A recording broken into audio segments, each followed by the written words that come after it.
Olá, tudo bem? O que é o uniformitarismo? O uniformitarismo é o princípio geológico resumido pela frase: o presente é a chave do passado. Proposto sim por James Hunton e popularizado por Charles Lyell no livro Princípios da Geologia, 1830. Esse pensamento defende que a Terra foi moldada lentamente ao longo de milhões de anos por processos naturais que operam hoje da mesmíssima forma, como a erosão da água, o vento e o vulcanismo gradual. A intenção de Charles Lyell, era explicitamente afastar as explicações baseadas em milagres e intervenções divinas, como a criação e o dilúvio de Moisés da ciência, substituindo-as por um ritmo constante, natural e imutável. E quero vos dizer que esse tipo de ensinamento tem invadido aí a ala cristã. Porque esse pensamento afeta a fé cristã? O perigo teológico do uniformitarismo, ele não é apenas geológico, mas escatológico. Sobre o fim dos tempos.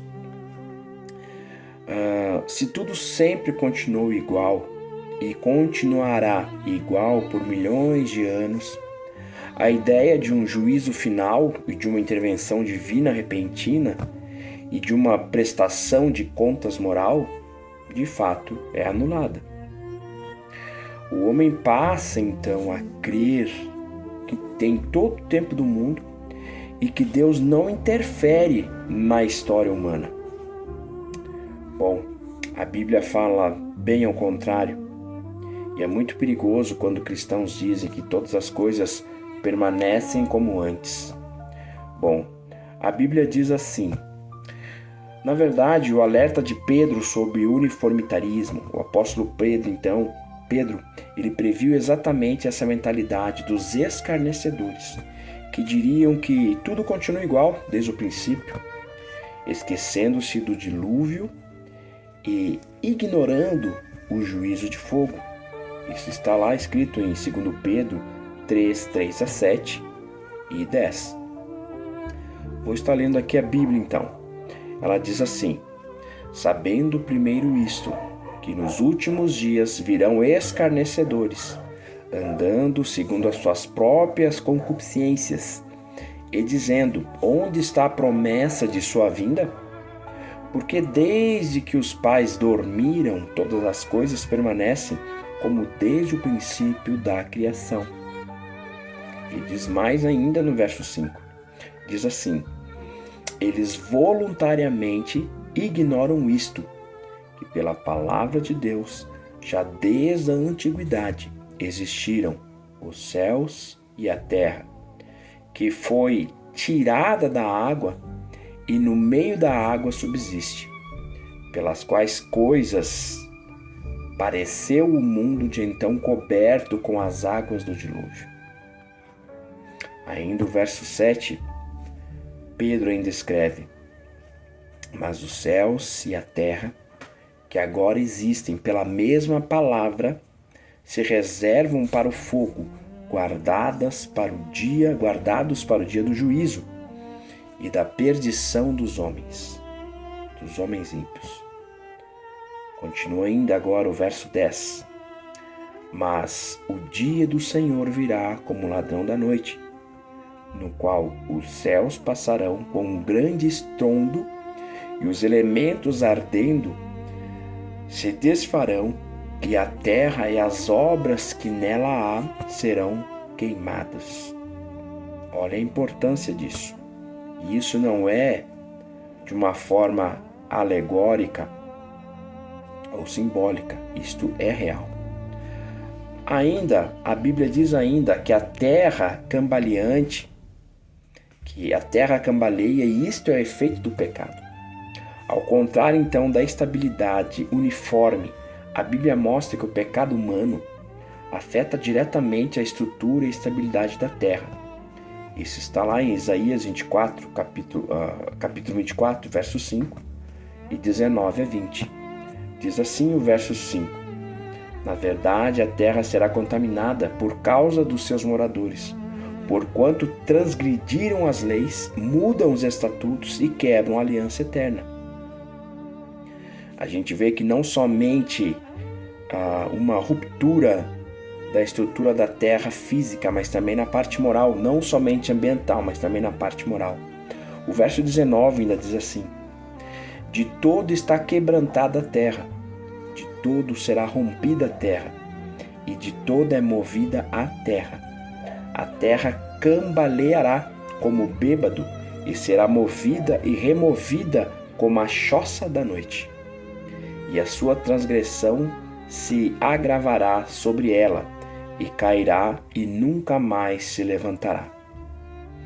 Por isso eu vos digo, é perigoso quando no meio cristão, quando no meio da igreja, pessoas se levantam dizendo que não existe o efeito estufa, que não existe o mar está se tornando mais ácido, que não existe o descongelamento das geleiras. Bom, a própria Bíblia está dizendo que por causa do resultado do pecado, as coisas, ela tem por naturalidade, na verdade, a lei da termodinâmica, onde todas as coisas se desfarão.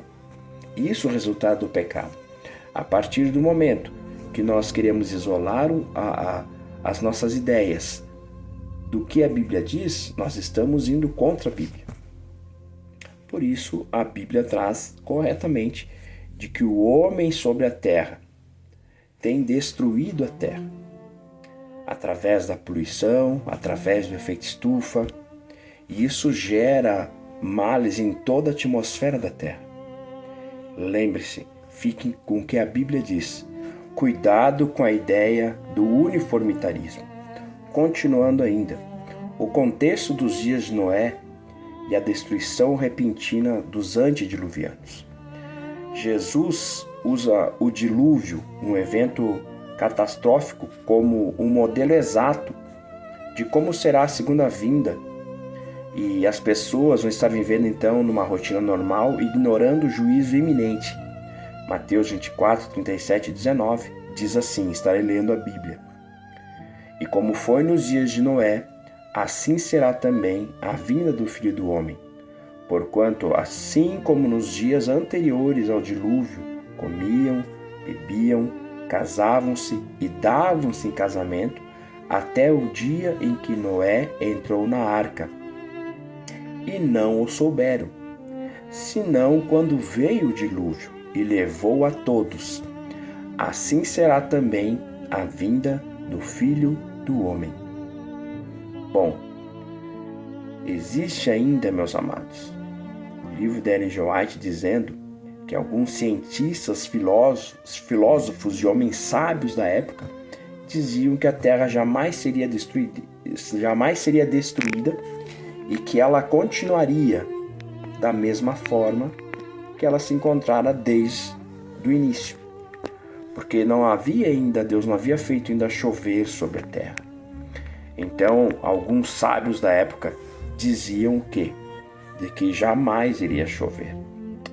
Bom, Deus destruirá os que destroem a terra.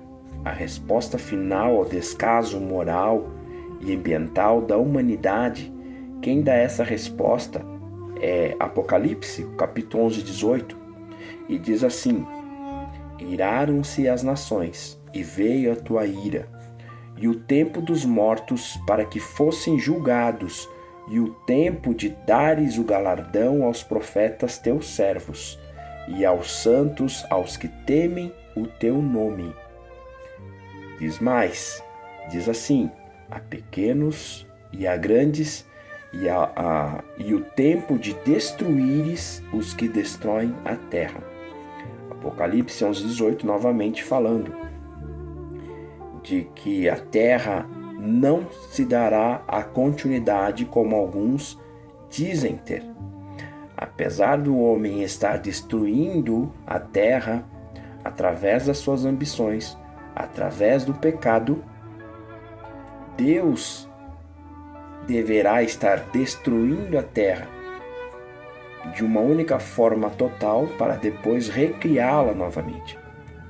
Então, cuidado com essa nova onda do uniformitarismo.